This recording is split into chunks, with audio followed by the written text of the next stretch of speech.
It's before the Rebbe Rashab's birthday. We're going to begin the mimer. It's a relatively long mimer. It says by Avraham Avinu that when he had the malachim, disguised as people, come to visit him, so then he was standing over them under the tree and they ate. And the Rebbe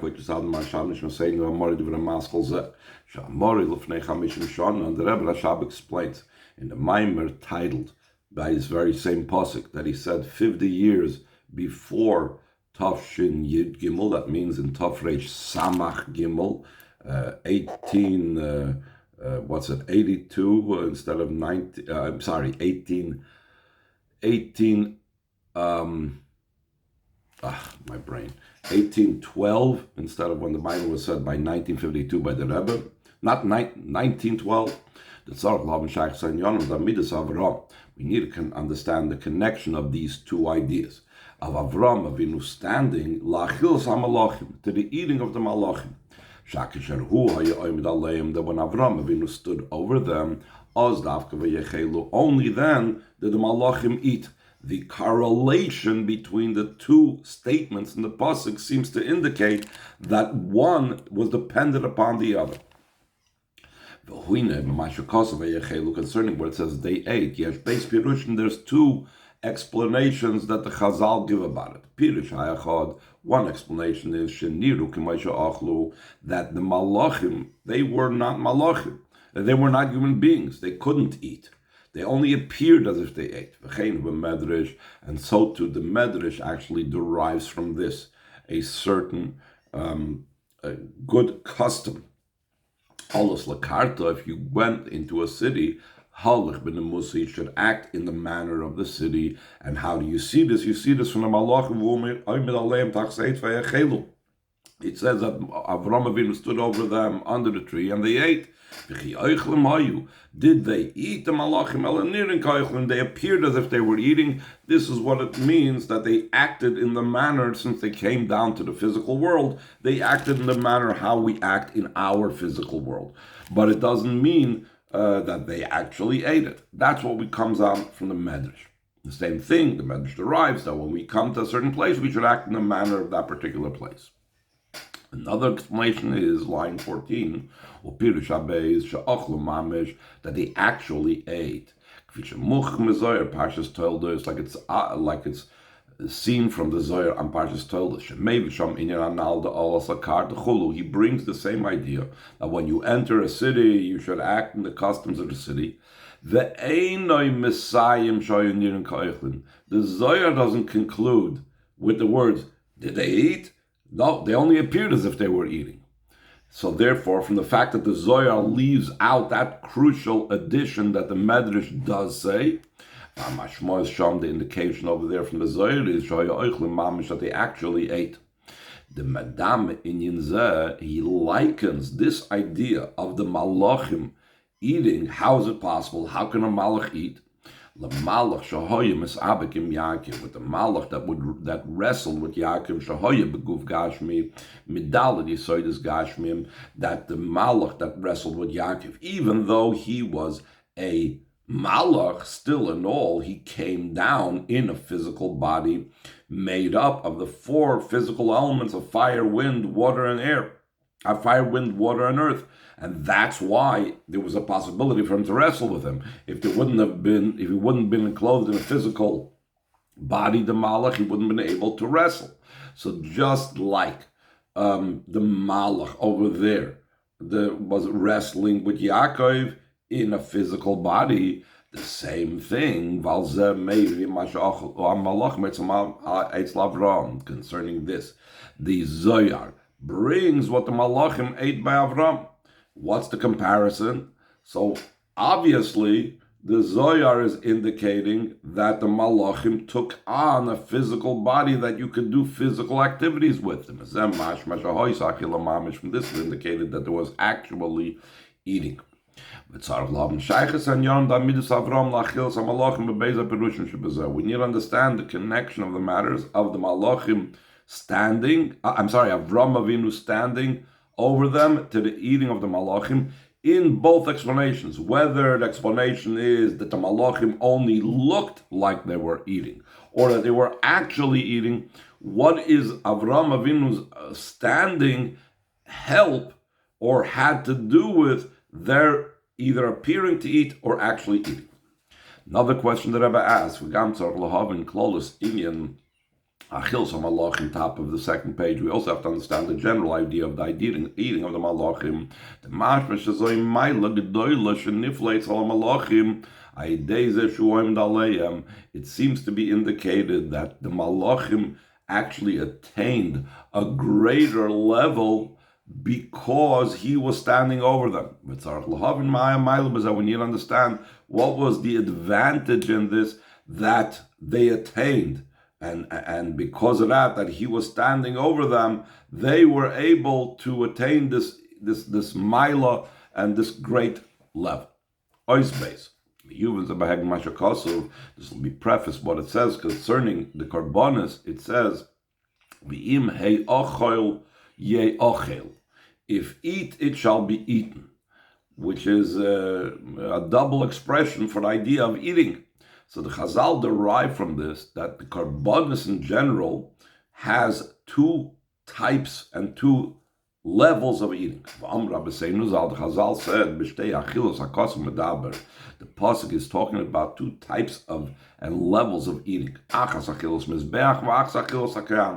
One is the consumption that the Mizbeach eats, quote unquote, consumes the carbon, and one is the Kohanim consuming and eating the part of the carbon that the Kohanim may consume. We need to understand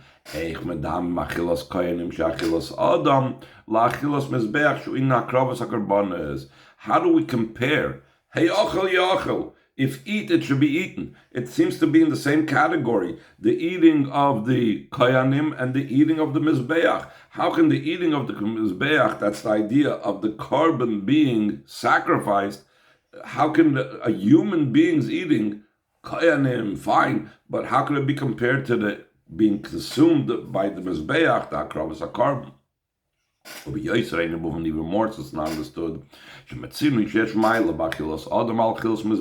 find that there's an advantage in a human being's eating over the eating of the Mizbeach. Where do we find this? An interesting Maimer Chazal. Maimer, like Chazal say, Kohanim oichlim ubailim miskaprim.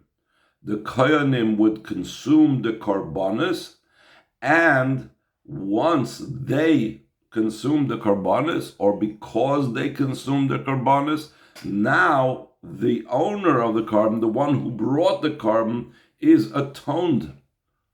That's a very interesting thing. V'hainu, this means sha'achilas kohanim shehi achilas adam payeles mashaloi pa'al achilas mizbeach.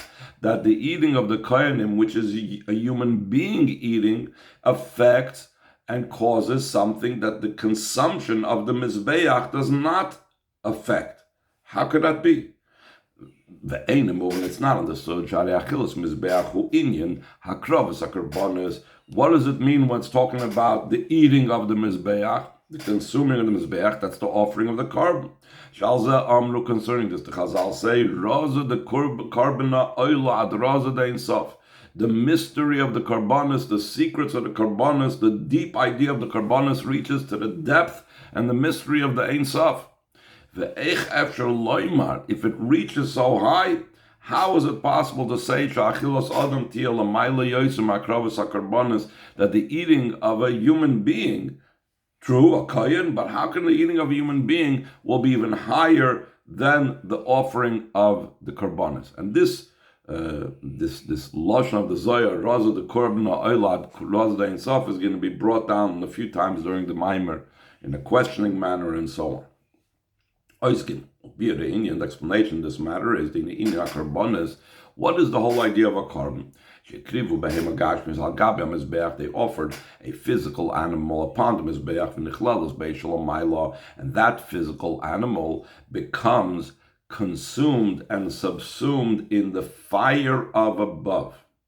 Now the fire of above is called in the Zohar Bechinas Aryeh the Ochel Kurban. It's called also in the Gemara, but I think primarily the Zohar, the lion that consumed the karbonis, because there was an image of a fire and a coal and a flame that came down from above in the form of a lion, indicating that the fire from heaven that consumed the karbonis was from the level of the lion. And we're soon going to explain what that level is.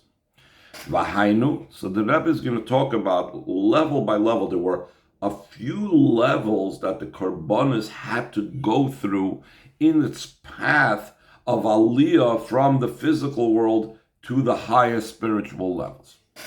So he says, first of all, Shabahema nichleles b'pnei shoyer, that the behema, the animal that was brought as the physical carbon, first went up to its own source.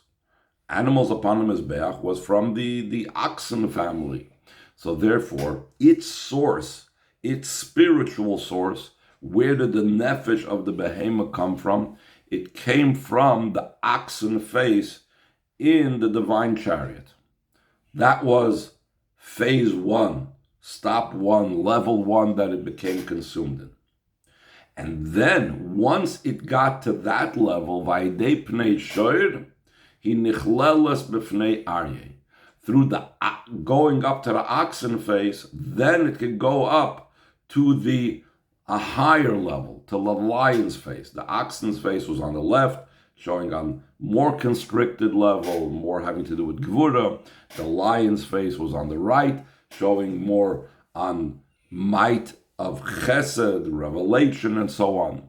And it became part of Bechinas Aryeh Da'achol Korbanin. It became part of the lion that consumed the karbonis. What level is that corresponding to? The lion that consumes the karbonis, Ichuhu Bechinas Malchus Da'atzilus, it's Malchus of Atzilus. Mekoir B'riya V'yitzir V'asiyah. The way Malchus Da'atzilus is the source of the Olam Mizbeach. V'hainu, this means that through the fire that came down from above, through the offering of the karbonis on the Mizbeach, the Allah's HaKarbonis of a Malchus Da'atzilus Makar Debri Yitzir Asiyah, that the elevation of the karbonis is in the level of Malchus Da'atzilus, the source of Biyah. Therefore, top of page Zayin, the third page in the Maimer, Hois HaKrovas HaKarbonis Al Mizbeach HaChitzon Shahoya B'chatzar HaMishkan. The offering of the karbonis was on the outer Mizbeach, not on the golden Mizbeach, but on the stone Mizbeach, that was in the courtyard of the Mishkan in the times of the Midbar.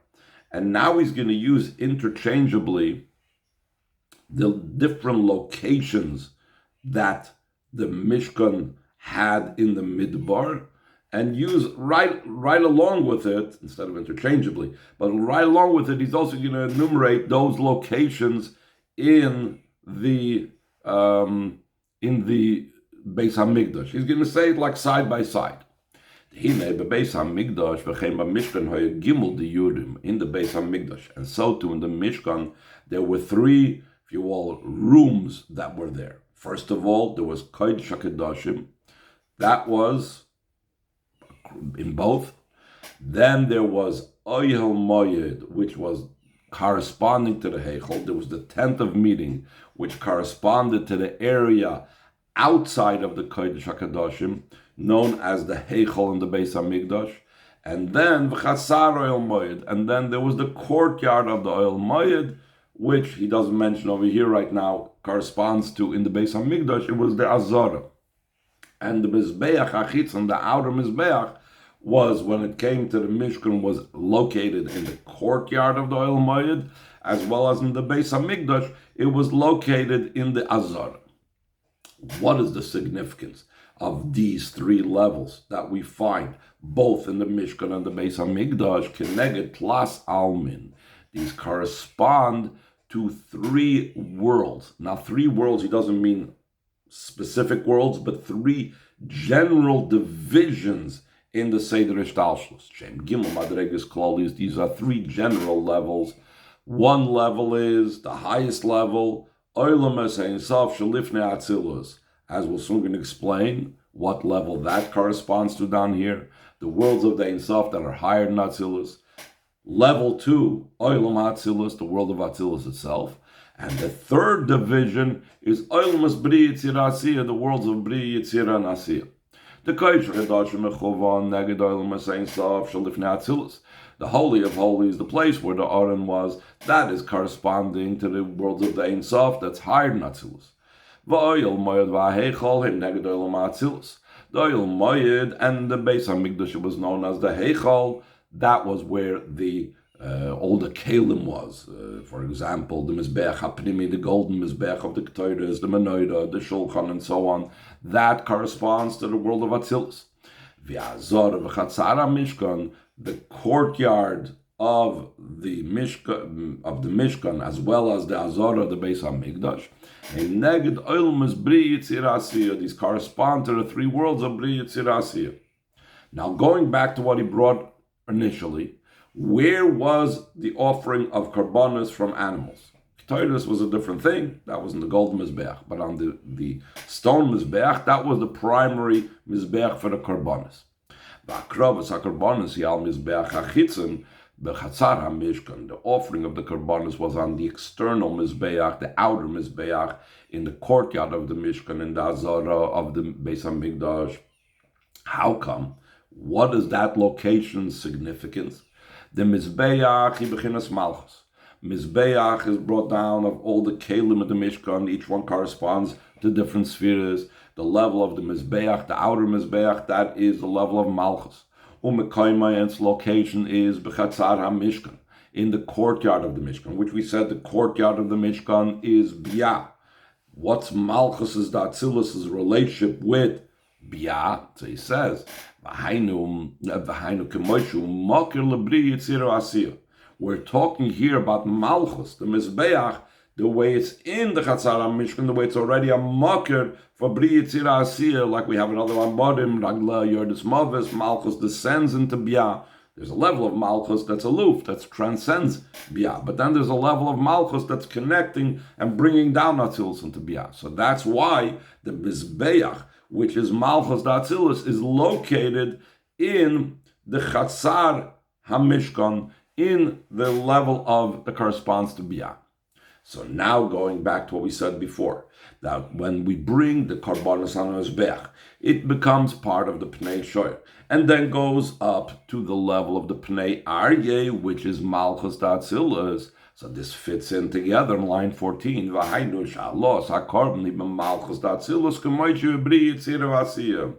the raising, the elevation, the ascent of the carbon is to the level of Malchus Atzilus, the way it's already embedded in and connected and being a source for the worlds of Bri Yitzira Asiya. And like we said before, now he's going to go a little bit more in detail in those levels that we spoke about before, going up in Pnei Shoyer, Pnei Aryeh. So he says in line 16, who the order in this is,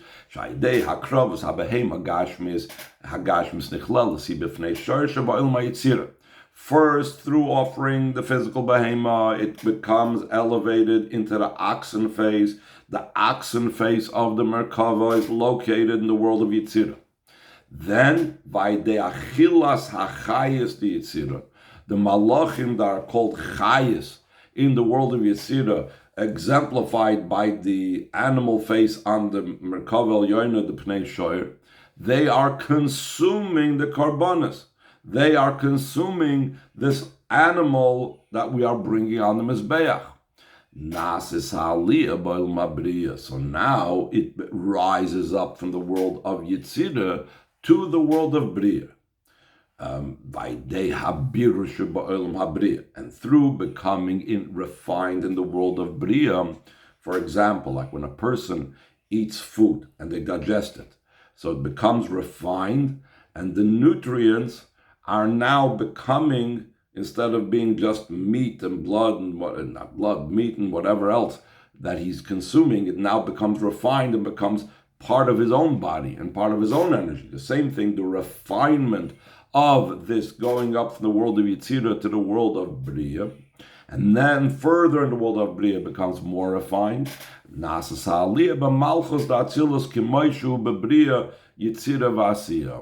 So now it becomes elevated from in Malchus Datzilus to the level the way it's connected with Bia. So now he's going to go very interestingly talking about even higher levels, but still these higher levels are connected to these lower levels.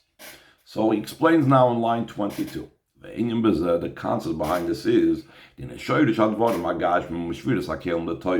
where did all physical things come about? It came about when the vessels of Tohu broke, like we're soon going to speak, because the lights were too great in Tohu and the vessels were too small, as we'll soon explain what that means, to contain it.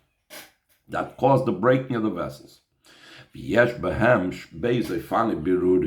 There are two ways how the sparks that fell down, how the vessels that fell down become refined. Birur shemal the birur that comes from above to below, as we'll soon explain what that is. Birur shemal the refinement that comes from below to above, which is what we're all familiar with. The birur on the tzitz is refining and elevating the sparks. So first, the one from above. Birur shemal the refinement that comes from above to below. That happened on its own, like before the creation of our physical world, before we existed. It's in such a way that after the breaking of the vessels, and all the vessels fell down, from the choicest, from those most refined parts of those broken vessels, the sparks in those broken vessels, the world of Bria was made.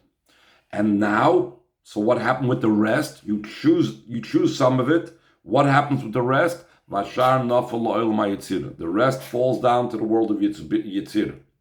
And then that was again refined. What was possible, what was appropriate for the world of Yitzir, that made the world of Yitzir. What was too gross, let's say, for the world of Yitzira, Vashar Nafal Asiya, and the rest fell to the world of Asiya. V'nizbarer oid, and it was even more refined, top of the fourth page, page Ches, V'nasa oilam Asiya, and became the world of Asiya that you have the now created from the rest of these sparks, the world of Asiya. That is called the birur melmailo lamato. Now we're going to talk about the birur that we're all familiar with, refining the sparks. The refinement from below to above is through the service of man in the world of Asiya. That's where we are located, in the world of Asiya. Nasa habirur ba'asiya. So now we are refining from the world of Asiya. The choicest of that which we refined becomes now part of the world of Yitzira. And through the refinement in the world of Yitzira, from the choicest of it becomes the world of Bria. And through the refinement in the world of Bria, Malchus Datzilus becomes the level of Malchus Datzilus. So now the Rebbe is going to ask the question that's on everybody's tongue. If there was already a birur at the beginning of creation, what purpose is our birur? He says in line 8, the reason for this follow-up birur is though already at the beginning of creation, how did Bri Yitzir Asiya come about? Because of this birur process of what wasn't refined enough falling lower and lower, that every world would get what is applicable to that world. There still needs to be the refinement from below to above.